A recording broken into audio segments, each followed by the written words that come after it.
Hi,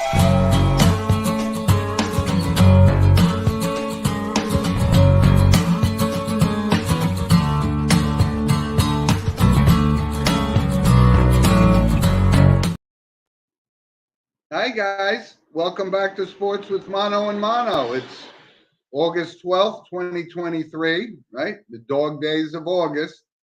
Not as hot as it used to be. Hopefully, it's cooling off. But first and foremost, like what a travesty is going on in Hawaii. And it just feels terrible to have to watch this on television and see what's going on from one of the most beautiful states in our union. And our thoughts and prayers are out to all of those people affected by it. It's just been a terrible scene. So, but listen, through tragedy, we find our outlet through sports and things like that. So we will jump right in. And of course, I just wanted to give a shout out and thank you to everybody that's given Steve his undying support. And he's getting better and better every day, I believe. And he's listening to the show this morning. We love you, Steve, and get well. And thank you to everybody that's been sending their thoughts and prayers. I appreciate it.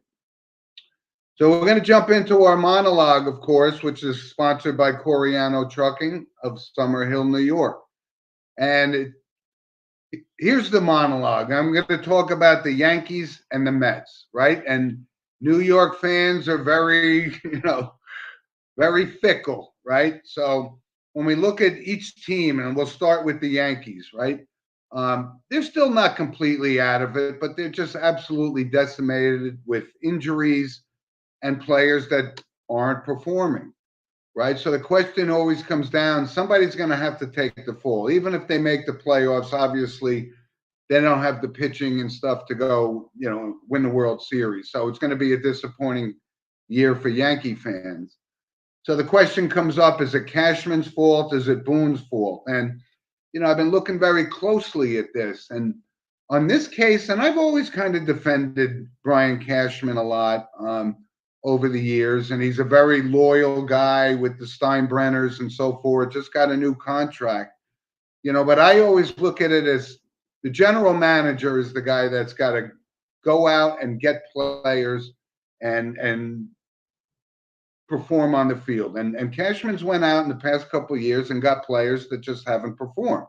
And that's why we're having this. We have obviously one of the best players in Judge and things like that, but that's not enough. And he's come back from his little toe injury, but it's not going to be enough for them to win the World Series. So who's going to take the fall? I don't know.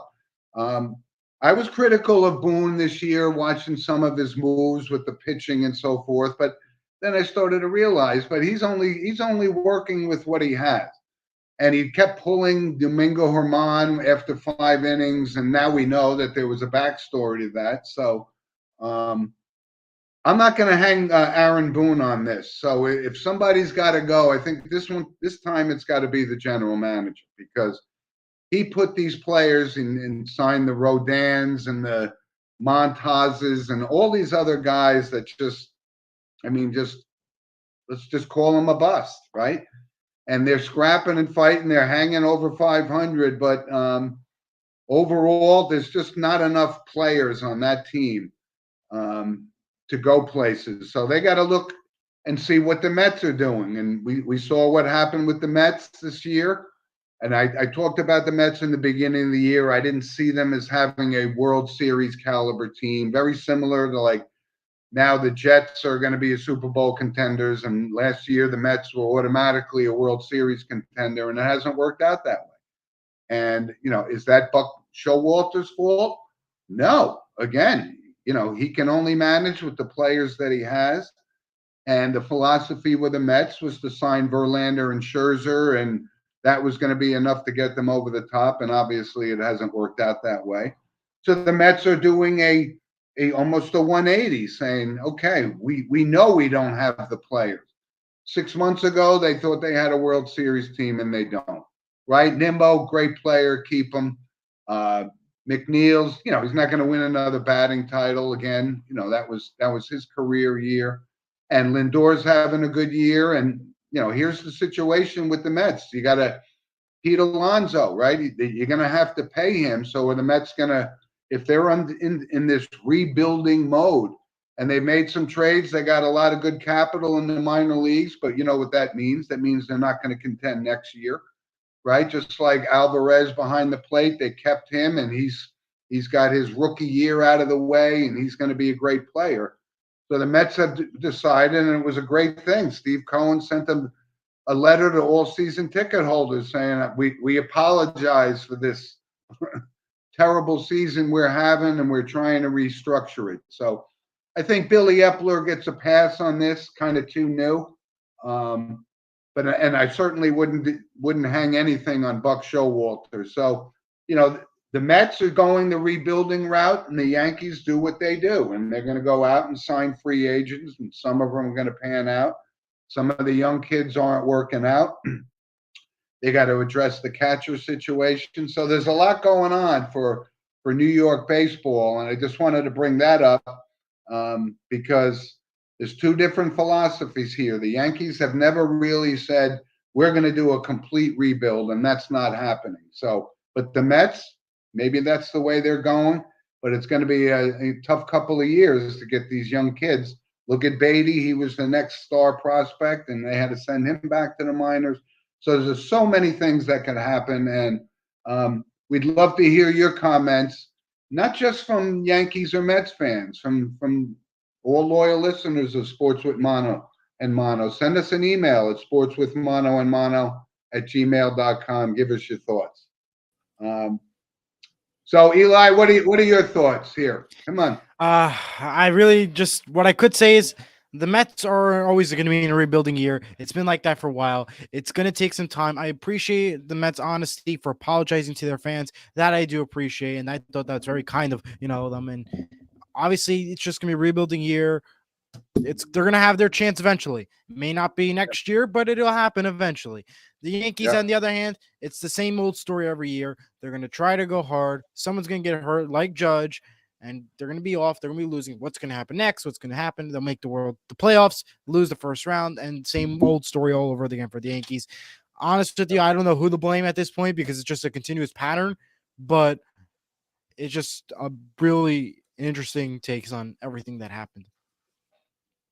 Yeah, and you just look at the Carlos Rodon. He had a Cy Young year 1 year, but that's it. And you look at it and you say, is he worth $60 million, right? The only two bright spots the Yankees have right now are Derek Cole and Aaron Judge. And absolutely, Gleyber Torres is having a good year. He's not gonna win any Gold Gloves at second, but we'll see down the stretch. We're less than 50 games to go in the season, and let's look at some of the other teams, like the cream of the crop, right? You have to put the Braves and the Dodgers right there. They just keep on winning. They got solid lineups up and down, and they're obviously the two favorites to win the World Series. So that's awesome to see. And I told you, one of my favorite players is Freddie Freeman, and he just keeps tearing it up. And Acuna Jr., hopefully he's not hurt getting hit by that pitch the other night, but they have a lineup, and hey, maybe they just haven't been beset with injuries like some of these other teams, but even if they do, they seem to fill that void, and the Yankees don't have players on the side to fill that void enough to carry them. So things are going on in Major League Baseball with down the stretch, and I wanted to bring up this quick thing, that little Ramirez and Tim Anderson scrap at second base. I've always had some kind of a grudge against this Tim Anderson because he thinks he was the next Lou Gehrig in this league. Yeah. And he talks and talks and talks. Hasn't produced this year. Is having an awful year. He's had a couple of good years, but he caused that fight, and he's the guy that got knocked to the ground, and that was quite a shot by Ramirez. So they obviously suspended them. I think don't blame them. I think Anderson should have got more games and Ramirez less, because I think it was completely Anderson's fault. But that's a baseball scrap. You see that kind of stuff all the time. And All the time, no matter which sport it is, always it's gonna be that one person, not the other. Just yeah, just got to get through it, I guess you could say. you do. So, like I said, we're Eli with below 50 games to go down the stretch, and Yeah. baseball is great It's coming to to a watch. close. And you bet, you bet. Hey, so let's move on. And I got a little criticism last week from one of our, I'm going to call him our soccer correspondent, Mr. Diego Cruz, who's very, very knowledgeable. And he said we didn't go enough into depth, but today was a great weekend for the Women's World Cup, right? Obviously, we have to mention that the U.S. team didn't live up to the expectations, of course, right? But we're down in the Final Four with Spain and Sweden in one game, and Sweden coming off that victory over the USA. So that's going to be a good match. And there was a couple of other good matches today. Australia beat France in a record number of penalty kicks. That was very, very exciting if you were up at 3 a.m. to watch it. Yeah. But I happened to be up, so I watched it, and it was exciting as hell. They're looking to be the first home country to win the Women's World Cup since like 90-something. Yeah, from the U.S. Wow, that's very good. Right? And England, it was a great match with Colombia, and that's why Diego is our resident Colombian soccer expert. So I know he's disappointed, but that was actually a great match. And England prevailed. And, England, this is their third straight semifinals. It was a great match. So it's actually been exciting. And the Final Four is going to draw it's going to draw a lot of attention, and people are, the bars will be open. The bars will be open in Hoboken at 5 a.m. Right? We know that. Oh, God. So that was actually exciting, but I know the U.S. fans are disappointed and so forth. And I am because if you look at the goal, I pulled it up here. I had to take a screenshot of it. That was the goal line, that white line. That's the ball. And I'm gonna just take off the FIFA World Cup one thing. That's literally I couldn't believe that counted. I was so I couldn't understand. It was unbelievable. I thought it was no goal. No, but if you look at the video replay, though, it's literally I know it crossed the goal 2 millimeters over the line, and that's why they have it, right? Yeah, but the original shot they showed in the beginning, it's like, oh my God, they didn't make it. They still alive. But then the replay showed they did cross the goal line. So it was very, very crazy. And all I could say is just wow. And I still that's got to be horrible to look at that photo. Right, but you do have to give credit that this video replay actually answered the question of whether it was a goal. Whether you agree with replay and all these other sports, I agree. That was a really good replay. Obviously, it's the correct call, but from the original angle Fox showed us before they replayed it, it would look like a no goal, but it was very good. No question. It looked like a save at the beginning, first and foremost. But that's you would hate to see a World Cup turn without a review, and it turns out that it actually was a goal. So I think that worked out good for soccer. I wish they did that for high school sports, not just soccer, but in general, just because the amount of replay calls that they really need a replay is just a lot. But that's a whole. I know, but in high school and stuff, it's the cost of it and the time wise, it's just not practical, right? Yeah, but still. So good stuff. So that's what Tuesday and Wednesday is the Tuesday, Wednesday, 4 a.m. and 6 a.m. on Fox. Yeah. And then next weekend is the third place match and the final, but the final apparently is at 6 o'clock in the morning. So very early. Yeah, I don't get the third place match thing, but anyway, that's just me. I don't know. Seems like irrelevant, but it's going to pack the stadium. It's going to draw attention, and people will watch it anyway. Absolutely. Right. So let's move on to the NFL. Right. Preseason started this weekend and pretty much started this weekend.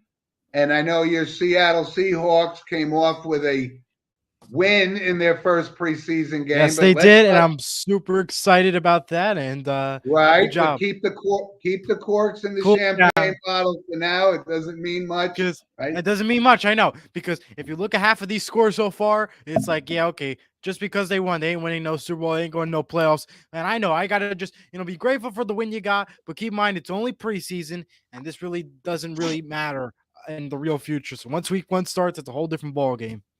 Right. But you got to have a lot of intriguing things going on, right? And we know Right. the preseason is just, they got 80 guys in camp and only 53 of them are going to make it. And, so these are guys are fighting for their lives, fighting for their career to make it in the NFL. And that's what makes it exciting.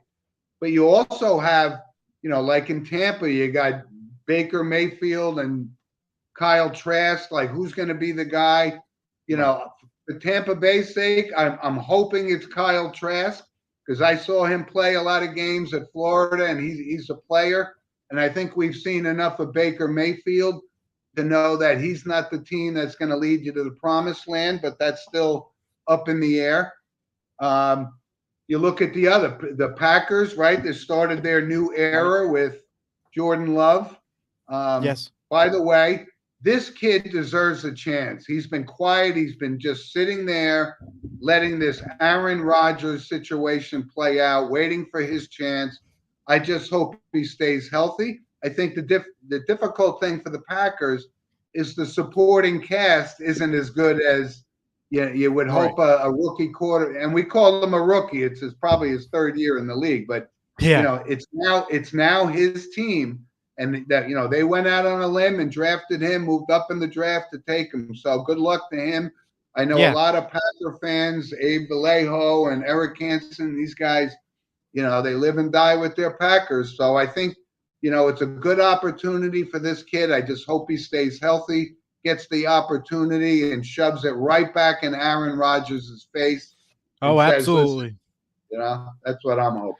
Oh, absolutely. Just to recap, the winners of this week were Texans, Seahawks, Lions, Steelers, Packers, Falcons, Commanders, and Cardinals. More games are on tap for today, including the New York Jets, which will be available on CBS New York. For those who are interested in watching week 2 of the Jets, most games are going to be available on NFL Network except for Colts, Bills, and Jaguars, Cowboys. So, well, I'm guilty of this.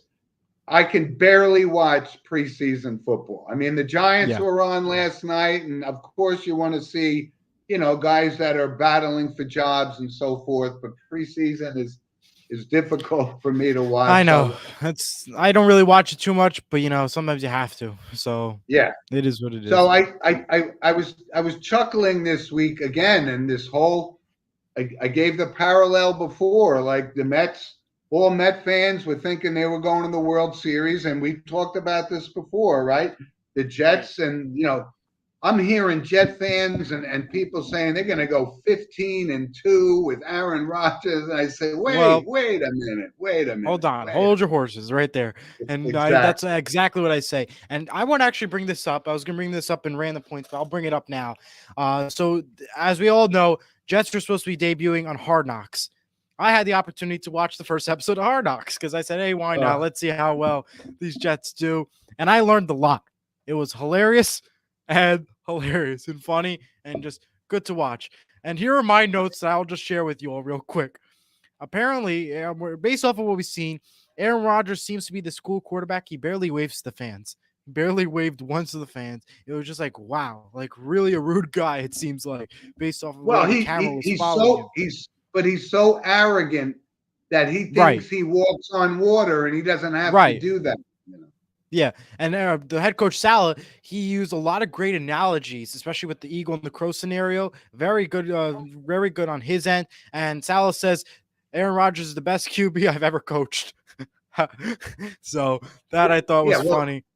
Right. So who's he choosing between Mike White and Zach Wilson? Yeah. I mean, and Joe Flacco. I mean, Saleh's only been here for 3 years. Of course, he's the best quarterback he's ever coached. The narrator was funny in the show. What I could say is Garrett Wilson's going to be featured in a Dunkin' commercial. They were showing him taking practice shots of a Dunkin' commercial. I thought that was funny.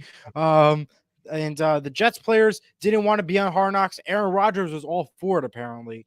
and he kept pushing the players to just have fun and enjoy it. And I definitely learned a lot from that episode. And one last thing I think I'll conclude with here is we hear a lot about Nathaniel Hackett and the Rodgers. We hear all about that. One big play that Aaron Rodgers loves to do is these no-look passes. You see a lot of they showed a lot of clips of what Aaron Rodgers did with these no-look passes. They look horrible. There are some Jets players caught it and understood the play, but some of them froze completely. And I feel like that's going to be the biggest struggle for this New York Jets team coming up this season.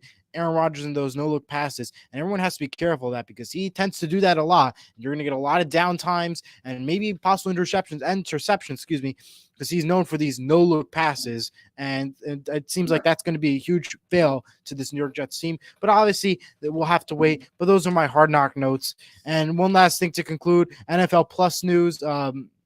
The NFL Plus has debuted for the second year again, and Red Zone will be added this year to the subscription service for $99.99 a year. So if you want a Red Zone, go NFL Plus. That actually is not a bad deal compared to what you hear. But those are my Hard Knock notes and my NFL Plus news. All right. Well, listen, there's a couple other quick notes we'll bring up in the NFL, right? Like, Teddy Bridgewater signs with the Lions, right? So, again, everybody keeps throwing Teddy Bridgewater's name out there, but yet he goes from team to team to team. This is like his 6th or 7th team. I'm not saying he's not a serviceable guy. He's actually, he's a solid backup, but watch if Detroit starts to falter and Goff comes back to earth and, plays the way that, he played his last couple of years in Los Angeles, then look for Bridgewater to get a chance, and then Bridgewater will get hurt. And, we've seen this movie 1,000 times, right? Right. And we still have some running back situations, right? This Jonathan Taylor thing in Indianapolis it's kind of an ugly scene. I mean, he's still playing under his rookie deal. So I don't see him having a lot of leverage here. Like Jacobs and Barkley, it's a little bit different, but, they need to get that resolved in order for Indianapolis to make any kind of a run. So, that's something to keep an eye on. Right? Absolutely. All right. So the NFL's underway. So just a couple other quick things. Let's touch base on the NBA again, because I think this is the weekend, right, Eli, that they're the inductions into the Hall of Fame for guys and Hall of Fame so inductions. What happened this week? I was going through the list and I was looking, and Paul Gasol is going to the Hall of Fame, and Sports with Mono and Mono, who's always done a Hall of Fame thing, we're very stringent. When you say a name, it's either a yes or no for the Hall of Fame. And I'm going to go down this list again. Paul Gasol, no, I don't see him as one of those Hall of Fame caliber guys. Yeah, he won a couple of rings with the Lakers. He had a great surrounding cast, but Paul Gasol, I'd say no. Tony Parker, 100% yes. Great player, won several championships and was a key component of those championships. Right, not just a roster guy. And obviously Dirk Nowitzki, 100%. First ballot Hall of Famer, no question. The guy showed up every night. He played his heart out every night, was an incredible shooter. So absolutely. And here's one other one. I was kind of on the fence with this, and I'd like your thoughts. Dwayne Wade. And I'm not saying Dwayne Wade wasn't a great player, but he became, when LeBron James came to that team, he pushed them over the edge. And I always like to see, a player like Dwayne Wade to win one before LeBron James got there. And I don't think they did, unless I'm mistaken. No, I think you're right. Yeah. Right. I mean, an absolutely great player. But I would always say, you know what, maybe he could have waited a year or two, definitely would get in. But those are my things. And of course, Greg Popovich, you know what?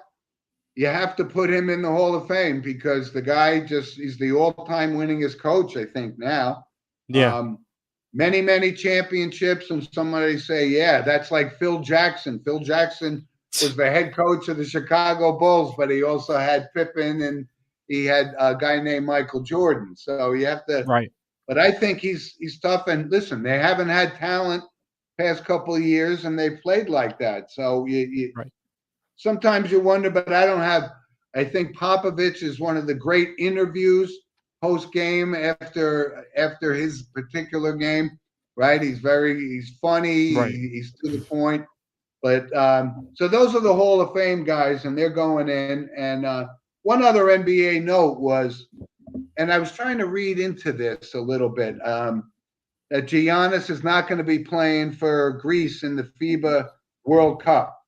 And I think that means, he's still recovering a little bit from whatever was ailing him last year. And as much as he wants to play for his home country, he is so focused on getting back to hoisting an NBA championship trophy. I think that's part of the reason he made that decision to say, you know what?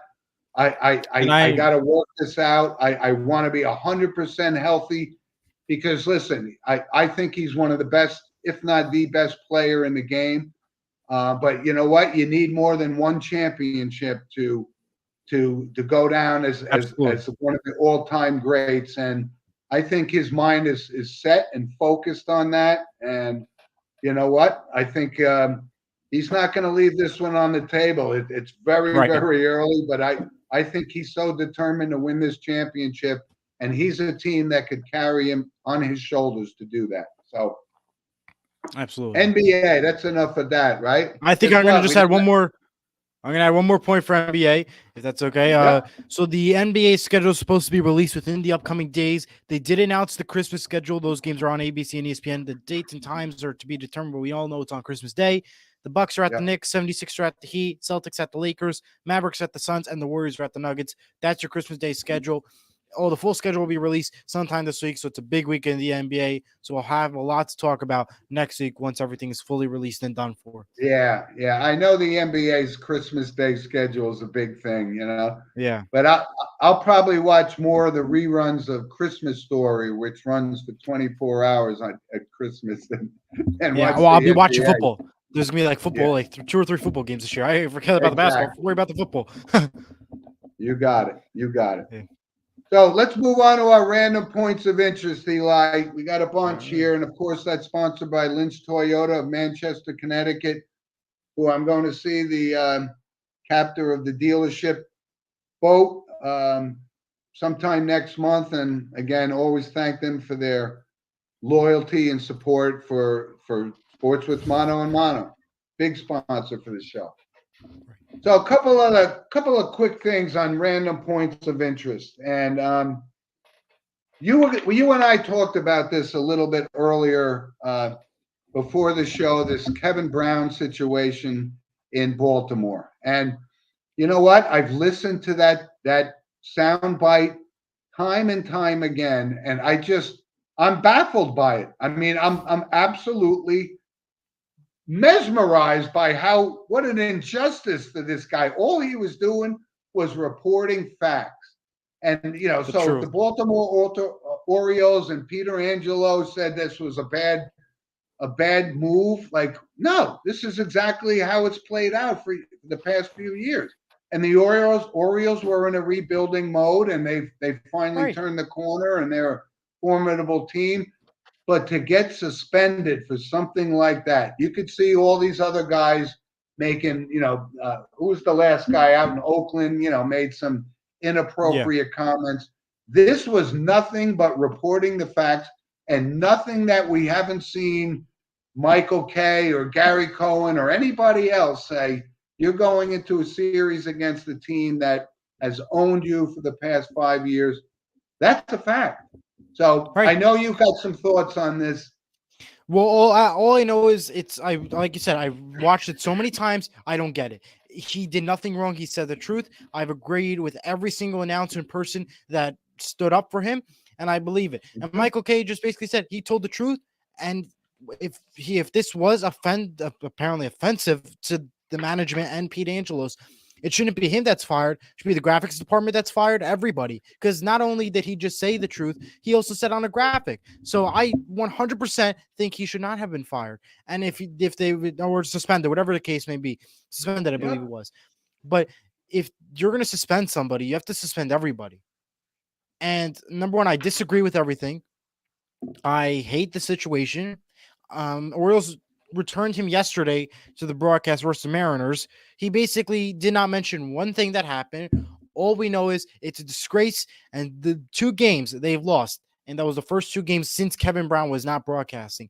They lost, and that just goes to show you like how much everybody has turned the tables on this team. Well, I guess they've made up, so he's back on the air, obviously. Yeah, he's back on the air. He said August 11th he was back on, and he was back on the air. Mentioned nothing of what happened. All I could say is it was absolutely just dumb, a disgrace, and he did nothing but tell the truth. And I'm just glad the situation's over. And yeah, that's my thoughts. Absolutely. My rant on the Total Podcast. You and I and everybody in the sports world agrees on this, except Peter Angelos, I guess. So absolutely. Yeah. He said nothing but the truth. Right. So a couple of other random notes. You know, sometimes these sports athletes get away with stuff, but there was this Alvin Kamara situation in Las Vegas, and you know, this was a bad look.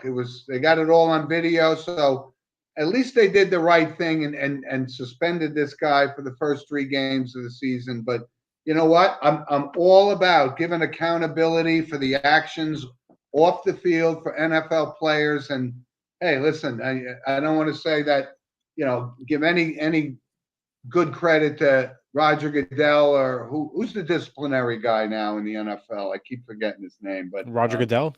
No, he's the commish. But I think they have a guy that hands down the suspensions. But he got 3 games, and that's not good for the New Orleans Saints, who are trying to start anew with David Carr and so forth. And we'll see how that goes. And by the way, with that new haircut you got, you look like David Carr. if you actually, as soon as you start shaving, you're gonna look just like him. You know? God. No, you look good. You look good. You look just like David Carr. That's what I immediately thought. So that's just, that's what's going on in New Orleans. Don't look for them to be any kind of a formidable thing, but Kamara is a key component for that team. So we'll see, right? Right, absolutely. One other thing, we keep talking about hockey and how hockey salaries are not commensurate with the other 3 major sports, right? These guys aren't making that kind of money. But the Washington Capitals signed Tom Wilson, and they're paying him $7 million a year. And now Tom Wilson is what we used to call an enforcer. And we've seen what he did to Panarin a couple of years ago in Madison Square Garden. But you know what? They see him as a physically dominating defenseman and somebody that protects Ovechkin and so forth. So, you know, they rewarded him with a $7 million a year contract, $45 million. And if you look at the up and down, we talked about this in the NBA with Jaylen Brown, now the highest paid guy. You know, Tom Wilson's got to be up there, and you know, he's nowhere. What does that mean for guys like Connor McDavid and all those kind of guys that are coming in? You know, retire now before it's too late. That's what it means, basically. Yeah, you're right. Another note. I saw a good story, and it was on Bob Cousy, and Bob Cousy is turning 95 years old. And Bob Cousy, maybe Eli doesn't know. I know your dad certainly knows who Bob Cousy was. He won 6 championships with the Boston Celtics and Bill Russell, and he won the national championship at Holy Cross.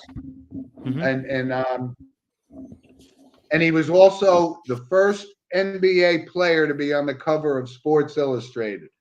And Bob Cousy, you know, it's just a great story. If you want to read a bio on somebody that persevered and, you know, wasn't given a chance, but he was just a dynamic, one of the all-time great NBA players. And, you know, that's the kind of thing when I think about when we talk about Hall of Fame in sports, you know, Bob Cousy, nobody could ever even hesitate and say, of course, 100% first ballot, no question, Hall of Fame.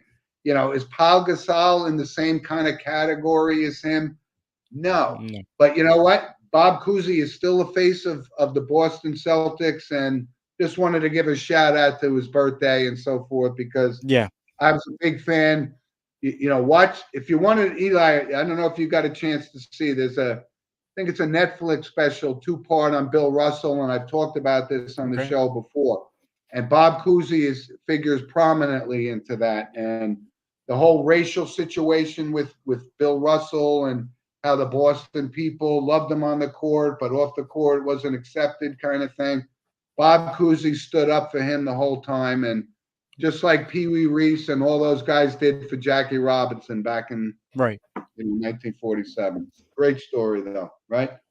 But here's another random point. I got to bring this up because it came up, and you know my feelings on sports gambling and how they're so closely tied with these sports, right? So now ESPN, right? The face of news now has their own sports book.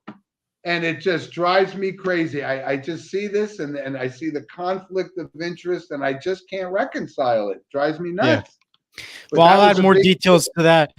So ESPN, it's called ESPN Bet. It's been announced in partnership with Penn Entertainment.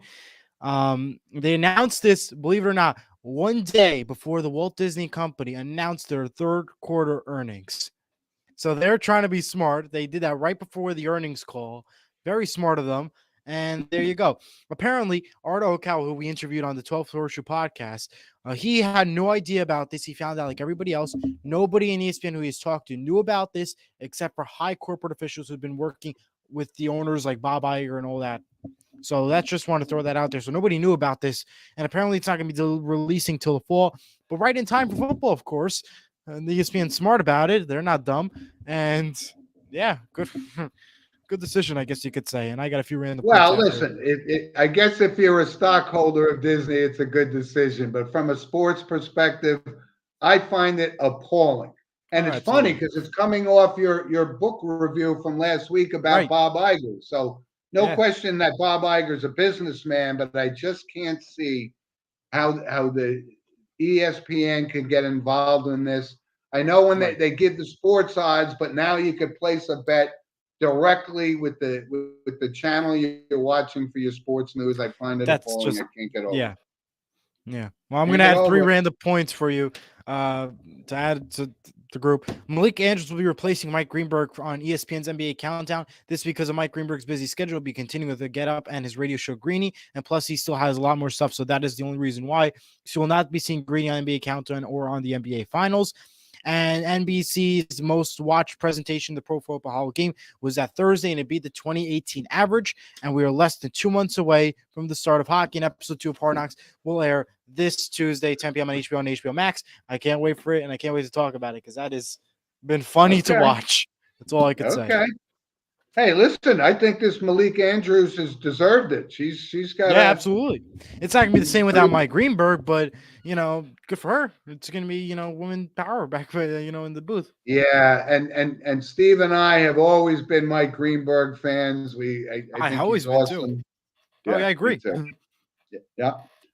One last random point of interest I wanted to bring up because this was a guy that I used to watch. I know you weren't around at the time, but the Dodgers retired number 34, Fernando Valenzuela's number. And when you look at the year, I mean, he came up, his nickname was El Toro, and he was the Cy Young winner, Rookie of the Year, and World Series champ in 1981. And this guy had a really, really good career with the Dodgers. He finished 141 and 116 and with a 3.31 ERA. So this guy was very unorthodox delivery. I don't know if you've seen him. He was slightly overweight, as we would say back then. But he had a great year in 1981, and he was a Dodger for, I think, 8, 9, maybe even 10 years. So that was a good move for the Dodgers because he was certainly beloved by the Dodger fan base, and he had just absolutely a great year. I think he was the first guy to win Rookie of the Year and Cy Young in the same season. But I remember watching him pitch, and he was pivotal against beating the Yankees in the '81 World Series. So they raised the banner and retired his number, and I have no problem with that at all. Different than the Mets retiring Keith Hernandez's number, because I think that was just a over joke. the top. He didn't play long enough, and Hmm. if it wasn't for Bill Buckner, he wouldn't have won the World Series with the Mets. But Keith I Hernandez, agree. I consider him a borderline and potentially deserves to get in the Hall of Fame because he was one of the best first basemen I've ever seen. But having his numbers retired by the Mets, like Valenzuela with the Dodgers, doesn't seem on the same Right. vein there, you know. Anyway, so good random points of interest, Eli. Thanks for throwing a couple other ones in there. So we're going to do our book recommendation now. And Eli did a great job last week on the Bob Iger autobiography. I'm back to one this week. It's not sports related, but it's called River of Doubt. And River of Doubt was a book written by Candace Millard, and it was about Theodore Roosevelt's expedition down some uncharted territory down the Amazon River. And you know what? We could say it's not about sports, but this guy was tough as nails. And he did this thing. And when you read this book, you are literally going down the Amazon with these guys, and they barely got out with their lives with disease and the rough waters and the local Aborigines that never saw people before. I'm a Theodore Roosevelt fan, but this is a great book for somebody to read and Right. endure what they had. There some of the guys that went on the expedition didn't come back, and some people say Teddy Roosevelt never recovered from this. It was such a brutal experience, but he did it. Great book, and I highly, highly recommend it to our listeners. It's an Very good. amazing book. Anyway, so that's our book recommendation for the week, and I just wanted to bring up a couple pictures that Eli has for us here. I talked about it. I put a clip up of my grandson, but this is a very proud moment for me, standing with my grandson with his championship trophy, and it was just something really, really special. And there he is, with the catcher's equipment on, Right. holding up that trophy. And what makes it so amazing to me and makes me so proud of him, because I played sports and Steve played sports. I never won a championship from 8 years old or 9 years old in baseball, basketball, football, and high school. And we had good teams in high school, but I never got a chance to have that picture taken, Right. holding a championship trophy. So I'm kind Good of for him. living vicariously through my grandson, but it was just a very, very special moment for him. I'm Must be so proud moment. proud of him. I know he's proud of it. And that was just, when you talk about a collective effort, that was a team effort from the coaches and every player on that team. And I'm glad he got a chance to experience a championship, because they're hard to come by, Right. Absolutely. Good for him. Congratulations. Oh, absolutely. So we're going to move on to our notable passings, and we do have a few, and sometimes they're from sports, sometimes they're from entertainment or other influencers and other professions, right? So William Friedkin, who was a big-time producer, and some of his movies were great. French Connection, absolutely great movie. Also was the producer of The Exorcist, and as Jeremy Bennett, one of our loyal listeners, points out, those weren't even his best movies. There was a movie called To Live and Die in L.A., and William Friedkin was the producer of that movie, and that shouldn't go unnoticed, because that's an awesome movie, by the way. But big time Hollywood producer. Another actor, and Eli, I hope you've seen Rudy, right? The movie Rudy. No, I've not. Oh, okay. All right. I keep forgetting. Robert Swan was an actor in both Rudy and Hoosiers. Hopefully you've seen Hoosiers at least. Please tell me you've seen Hoosiers. Never seen in the movie.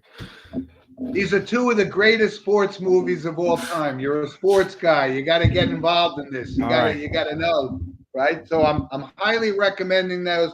So Robert Swan was in both Hoosiers and longtime actor.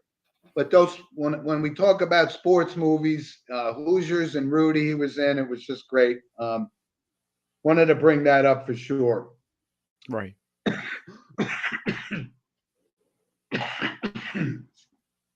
Again, allergies here. Anyway, Another one, Jim Price. Now, Jim Price was 81 years old, was a backup catcher for the Detroit Tigers, backed up Bill Freehand for a long time. Was on the World Series championship team in 1968 where the Detroit Tigers beat the St. Louis Cardinals, which was no easy feat, by the way.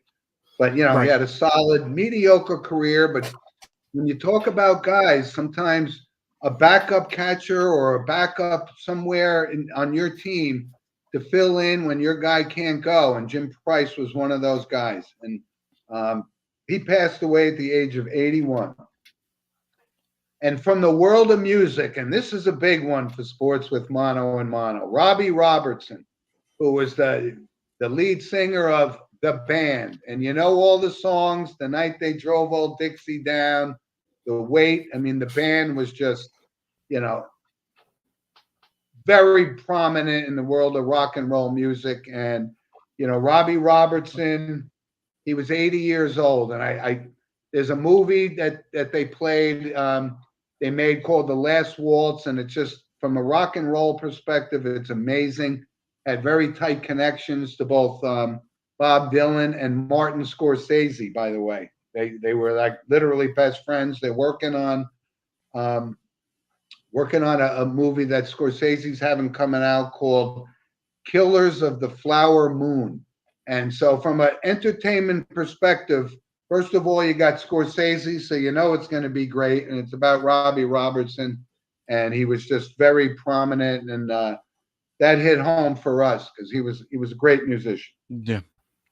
And I got one other one I wanted to bring up because did the show from Saratoga last week, and last week was also the Whitney Stakes, which is a very big race up in Saratoga. Right. And you see something happen like this.